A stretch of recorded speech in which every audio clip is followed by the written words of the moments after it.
You care so much, you feel completely dead inside. Why? Because you're caring wrong. Idiot. Meanwhile, high performers block out 90% of the world's noise and feel zero guilt. You spend your entire life being a sponge for everyone else's trauma. Your miserable coworker, your toxic family member, a global crisis on your feed that doesn't even know you exist. You think absorbing 1,000 invisible crises every day makes you a saint? Wrong. It makes you a liability. Here's what actually happens. Empathy, burnout. And this isn't just a modern inconvenience. It is an evolutionary short circuit. Your brain was built for a small tribe. Maximum 150 people. Anthropologists call this Dunbar's number. In an ancient village, you processed your neighbor's pain because you could actually help them. Today, the internet forces you to witness the collective screaming trauma of 8 billion strangers.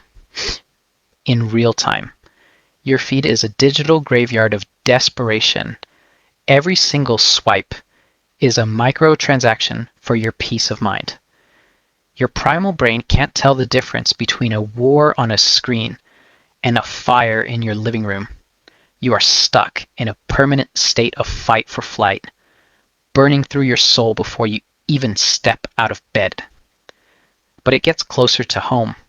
Look at your inner circle. It's become a parasite tank. You don't lack compassion. You're just an unpaid emotional dumpster. Toxic individuals don't want therapy. They want an echo chamber. They target kind people. Plug their manufactured chaos into your life, drain your batteries, and leave. It's a brilliant business model for them. They outsource their entire adulthood to you, free of charge. You listen for 3 hours to the same friend complain about the same bad relationship they refuse to leave. Sounds like loyalty? Wrong. It's emotional masochism. By the time you actually need focus for your own life, your business, or your kids, your brain experiences a violent, painful crash. Your mirror neurons are literally fried. Let's look at the actual science behind this. Chronic compassion fatigue physically alters your brain.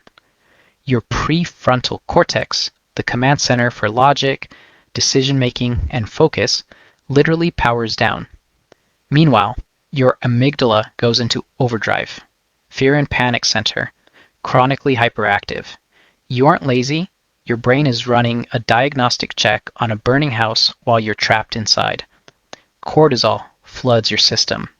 24 hours a day. High cortisol murders sleep. Poor sleep destroys motivation. You drop your goals to manage other people's self-inflicted emergencies. Your own life falls apart. Absolute madness.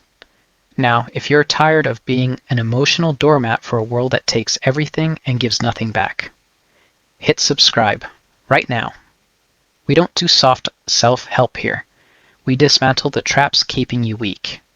Let's get right back to it. The real trap is that modern wellness completely betrays you. You feel empty, so you seek help. Mainstream self-help enters the chat. Their solution? Download a meditation app.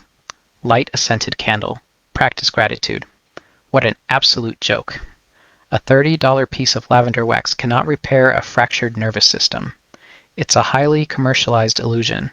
They commodify your exhaustion. They sell you coping mechanisms instead of teaching you to eliminate the parasites causing the problem. They want you to mask your depletion behind toxic positivity.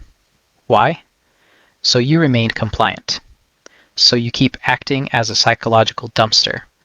Apparently, if you just breathe deeper, your relatives' endless drama won't drain you. It's absurd. You don't need mindfulness. You need the raw authority to look at a demanding world and say, I don't care. Because right now, you're dealing with the weaponization of your kindness. Society loves a martyr. From childhood, you are taught that your value is tied to how much suffering you can absorb for others. If you say no, you're selfish. If you choose yourself, You're toxic. This conditioning creates a playground for psychological predators. Narcissists don't look for other narcissists. They track down hyper-empathetic listeners. They use your guilt as a remote control. Every time you validate a professional victim who refuses to change, you are funding their addiction to misery. You think you're helping them heal? Reality check. You're just enabling their dysfunction while drowning yourself in the process. Look at the true cost of this open door policy. Think about your focus as a bank account. Every single piece of drama you entertain is a massive cash withdrawal. You spend $100 worth of mental agony on a 10-cent problem that someone else created through pure stupidity. By the time you sit down to build your business, learn a skill, or create financial freedom, you're completely bankrupt. You have zero capital left for your own dreams. You become trapped in mediocrity. Not because you lack talent, but because you allowed the world to pickpocket your energy every single morning. It is time for the reality check protocol. True power isn't being hyper vulnerable. It's being entirely bulletproof. Keep it simple. Stupid. Cut the transmission to emotional leeches. Stop answering late night crises. Treat their drama like white noise on a dead TV channel.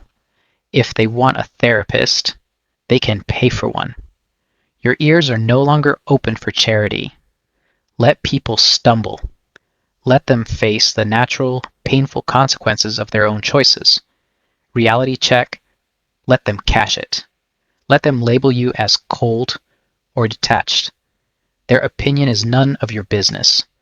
Overloaded circuits don't need insulation. They need a tripped breaker. Stop trying to heal a world addicted to its own misery.